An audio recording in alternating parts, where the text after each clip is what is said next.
Alright,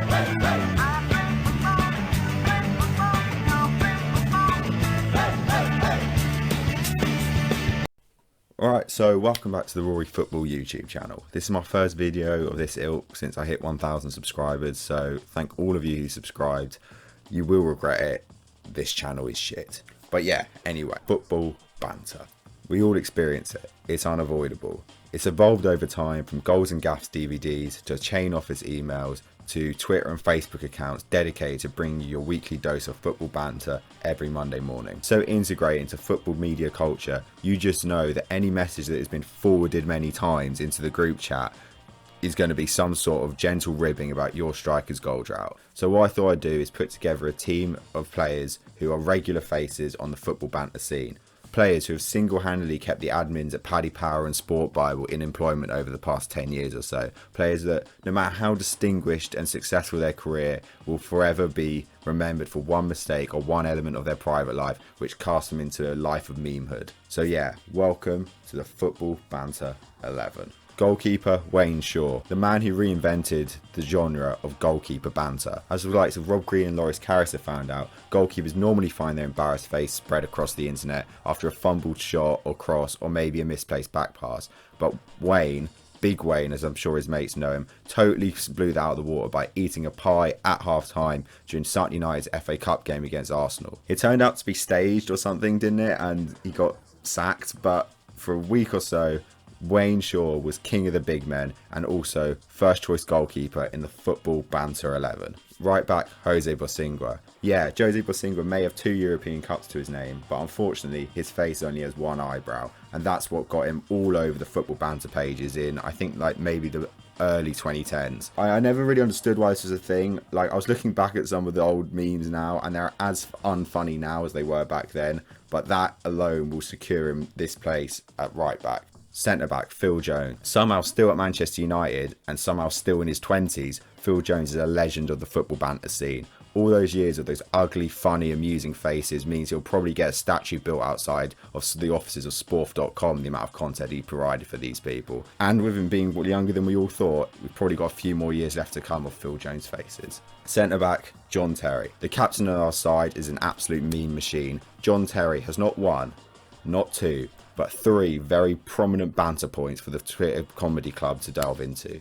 The PG family friendly comments will go for the full kit angle, photoshopping him celebrating onto any sporting or real world achievement. Second is a little bit naughtier. It'll be a joke about him sleeping with his teammate's partner or anything to do with shagging. Then the most edgy tier, only for the bravest of football banter satirists, will have something to do with him being a racist and no doubt tied to the 2014 Metro Paris incident. Seriously, he really is the king of this shit. Captain leader legend? No mate. Full kit wanker, shagger, racist. Left back Ashley Cole. There's quite a Chelsea theme to this back four, however it was his spell at Rome that gets him into the side. Ashley Cole at Roma is a real sort of, when the fuck did he play for him? I don't remember that. One of sort of combinations, isn't it? And if you're into that kind of thing, check out one of the very first videos I made on this channel where I go through all the Prem clubs players who you forgot to play for them. Please watch it. It is shit. However, once you see this photo, you are instantly transported back to the summer of 2014. Ashley Cole has joined Roma, it's a team photo, and he decides to awkwardly lean in over the edge, totally undoing any of the good work and years of being a top level left back.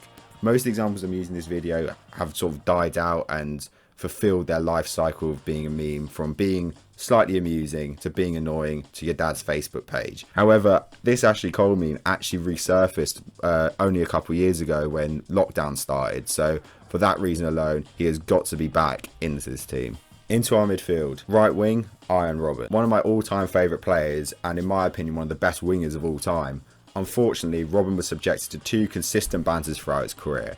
The first, which is pretty common for pretty much every player who doesn't play for Burnley, was that he dived a lot. I don't really need to elaborate how lazy that humour is. And the other was that he never passed, apparently. I take it you've all heard this joke. What's the difference between time and Arjen Robben? Time passes. Hilarious. Centre midfield, Steven Gerrard. Was there any other option? Gerrard was prone to a high profile error in his career, but that slip, my god, it's taken on its mind of its own. It's still regularly used when anyone fumbles a lead in anything ever. It's possibly the most banterous mistake in football history. Despite Liverpool winning the league since then and Gerrard winning a league with Rangers, Chelsea fans will still belt their song out at any Champions League group stage or FA Cup game that goes to general sale and lets all the fucking mongs in who never go. Demba Ba, if he had missed that, he would have cost us the funniest goal in football history. So Steven Gerrard anchors this midfield. Centre midfield, Aaron Ramsey. Who remembers the Aaron Ramsey curse? If you don't, former Arsenal midfielder Aaron Ramsey used to score some goals. Pretty normal, it was his role in the team and he was pretty good at it. However, what follows cements him in next to Slippy G in this team. For a weird spell, I think in like the mid 2010s, whenever Ramsey scored, a celebrity would die quite soon after.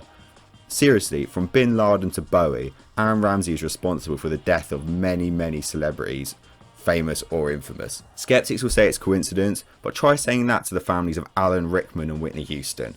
Justice for them, hashtag Ramsey is a murderer.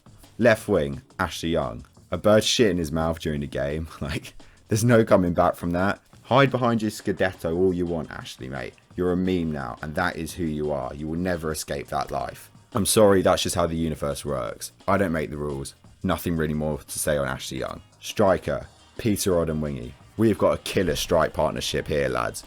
As Peter Odemwingie travelled down to Loftus Road to complete his transfer to QPR, he probably thought he was joining the most banterous collection of Barclays players ever assembled in one squad. And what he was actually doing was signing himself up to a lifelong contract at Footy_Banter and etching himself onto the Mount Rushmore of transfer deadline day alongside Jim White, Harry Redknapp and the guy that brought the dildo outside the training ground. It doesn't matter that it wasn't really his fault. It doesn't matter that he was a decent Premiership striker in his day.